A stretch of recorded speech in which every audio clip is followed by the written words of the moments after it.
Mais je pourrais, moi, peut-être. Non, allez-y, c'est à la une.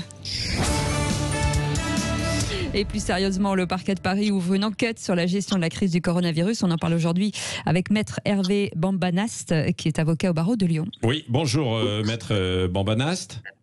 Bonjour. Bonjour. Alors, cette enquête, cette ouverture d'enquête par le parquet de Paris, pour vous, qui recensait en fait des plaintes d'associations, c'est une bonne nouvelle ?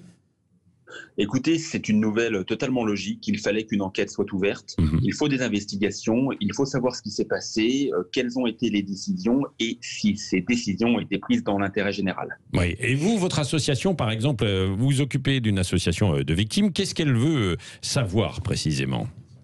Écoutez, l'association Avec 19 est une association qui est présidée par une candidate aux élections municipales.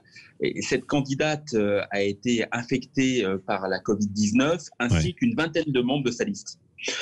Et nous voulons savoir simplement la vérité, comment cette crise a été gérée et si les décisions essentielles et les bonnes décisions ont été prises. Ça va viser qui alors ? À la fois le ministre de la Santé ou l'ancienne ministre de la Santé, Agnès Buzyn, le gouvernement dans son ensemble, porté par Édouard Philippe ? Vous avez plusieurs types de procédures qui vont être diligentées. La première, c'est le parquet de Paris qui a ouvert une enquête préliminaire. Peut-être que ça va aboutir sur l'ouverture d'une information judiciaire. Ça, c'est le premier type de procédure. Le deuxième type de procédure, c'est la Cour de justice de la République qui est compétente pour juger les membres du gouvernement en exercice.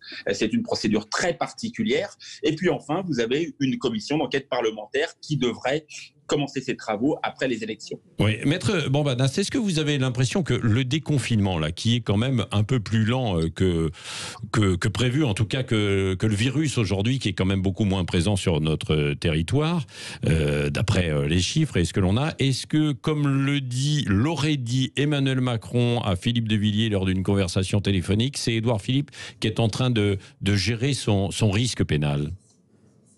Écoutez, je ne sais pas si le gouvernement gère son risque pénal. Je crois que le fait de déposer des plaintes, c'est légitime. Il faut que les victimes aient connaissance en détail de ce qui s'est passé.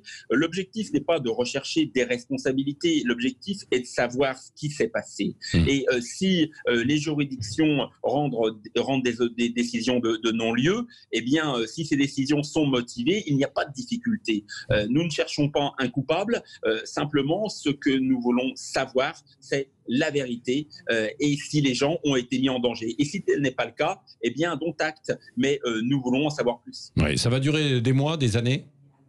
Je pense que ce sont des procédures qui vont durer des années parce que juridiquement c'est compliqué, scientifiquement c'est compliqué, mais vous avez par exemple pour les gens que je défends une liste aux élections municipales qui a fait campagne, qui a fréquenté des EHPAD, qui a serré des mains, qui a fait des embrassades, qui a été un vecteur de contamination considérable. Pourquoi ne les a-t-on pas prévenus ? C'est la question que je pose. Oui, et là vous visez directement Christophe Castaner, le ministre de l'Intérieur alors. Écoutez, le pouvoir politique doit s'expliquer et doit nous dire quelles étaient les informations qu'il avait à sa disposition. Et vous avez les déclarations du ministre de la Santé de l'époque qui, au Monde, a dit que le premier tour des élections municipales posait problème. Nous voulons en savoir plus, tout simplement. Ouais. Merci beaucoup, Maître Hervé Bambanast, avocat au barreau de Lyon, d'avoir été avec nous en direct ce matin sur Sud Radio.